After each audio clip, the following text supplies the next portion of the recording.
ご覧のスポンサーの提供でお送りします。 Hey guys, Kakarot197 again.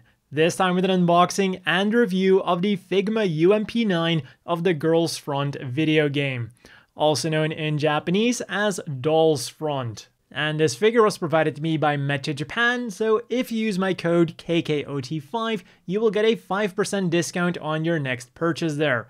Links to both this figure and their website down below. So now let's have a look at this thing. It's got a nice yellow and black theme, which is very fitting with her character design.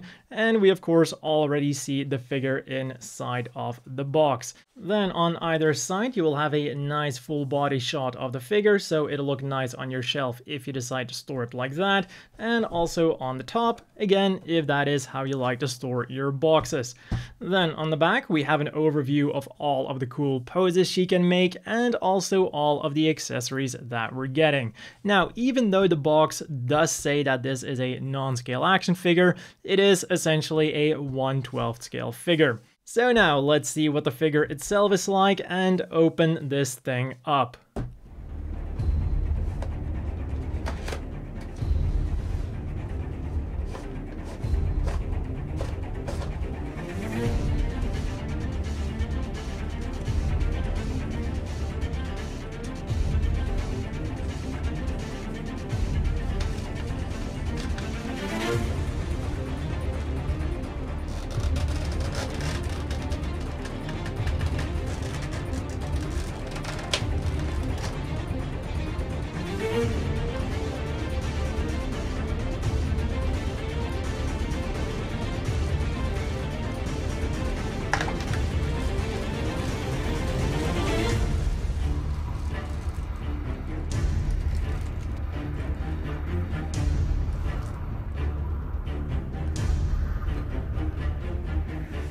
And let's start by having a look at the UMP figure herself.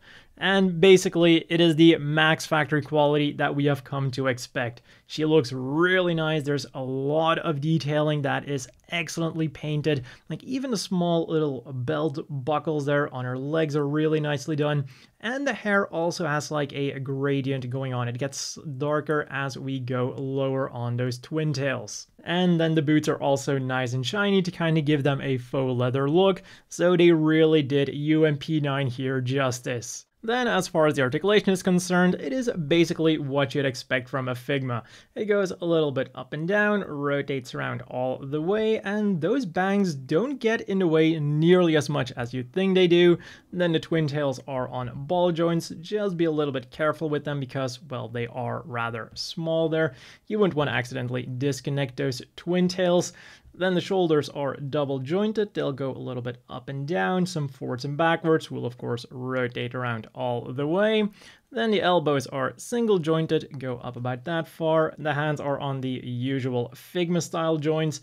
Then in the waist we've got a ball joint, so we've got some forwards and backwards, although due to the design of the figure itself, it's not too much forwards and backwards, but it does have some, also a little bit side to side. Then the legs still have really good forwards and backwards movement thanks to that rubber skirt that is also segmented. So again, just like the hair, it doesn't get in the way nearly as much as you'd expect.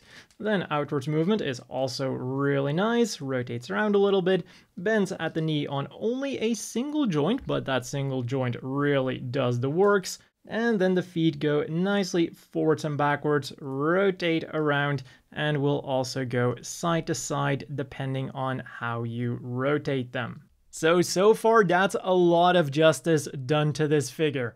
The articulation does her justice, the looks do her justice, and of course those twin tails are justice. And we haven't even looked at the other accessories. First, let's see what we can still do with the figure herself. Of course, as with every Figma, we can remove that hair and then replace her face. In addition to the normal face that she comes standard with, we also get a blushing face and then a smirking face, and I totally know which one I'm gonna use. And with that, let's get those other accessories out of the package.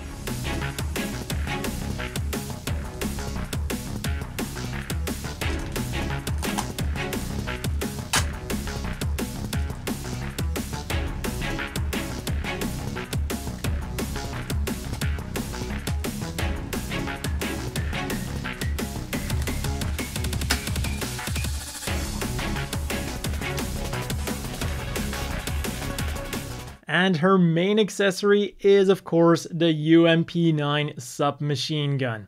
And I gotta say, I was impressed with the amount of detail and just overall care that they put into this thing. The stock actually moves like that. Then we have a removable ammo cartridge with also like a bullet right there ready to be fed into the gun, in addition to just like the tiny detail painting they did on that thing. Like really the only other thing they could have done with this thing to make it absolutely mind-blowingly perfect was if this scope could also be removed somehow. What we do have is a silencer that you can put on there. So like I said, for such a small gun, they definitely went all out with it. Then to hook it up to the figure herself, we of course are going to need an extra hand. You simply rip out the old one, put in the new one, and then slide in that amazing looking gun. Now, doesn't that look like someone who's going to be super responsible with her gun? And we of course also get a bunch of other hands so you can put her in all kinds of poses, including replacing the magazine and also holding on to her other weapon, the flashbang. And then if you're worried that changing the hands too much might accidentally break one of those small pegs, you do get one spare one, so you have one extra life when it comes to the hands. Then another thing we're getting is this little attachment piece that goes onto the Figma stand, which is of course also an accessory that I haven't mentioned yet, but something that is quite standard with a Figma. It's the usual Figma base. And then another thing that is standard with Figmas is the Figma branded Ziploc bag to put all of your Figma accessories in. Or if you're like me, you can also just use it to put extra Gunpla stuff in there because the bag doesn't know. So as always, the inevitable question is, do you want to buy this? And well, I was positively surprised. I was expecting this figure to be good, and it still went above my expectations. UMP9 herself is full of personality, especially with that smirk. I totally love that face. And then you've also got the normal face and the shy face. So, you know, you can do a lot of different things with that. Then add in the accessories that are also top tier, and you have got one hell of a figure. I haven't played the game that she's from, but I kind of feel like giving it a go now. The only downside with this figure is the usual problem, the price. 8,800 yen is quite a hefty price tag, but something that I've definitely learned over the years is that sometimes you're better off paying that little bit extra to get a really good figure instead of paying a little bit less and getting significantly less. So then, on to some size comparisons. And first of all, here she is next to the Figma Yami Yugi and the Figma Kanzaki Ranko. And then finally, here she is next to the standard sized Gym Custom and the always bulky Zaku 3. I think they're all gonna get along just fine. And if you too want to get along with UMP9, there is a link down below. And if you use the code KKOT5, you will get a 5% discount. As always, a big thank you to the Patreon supporters. I hope everyone watching has a great day, and I'll see you all next time.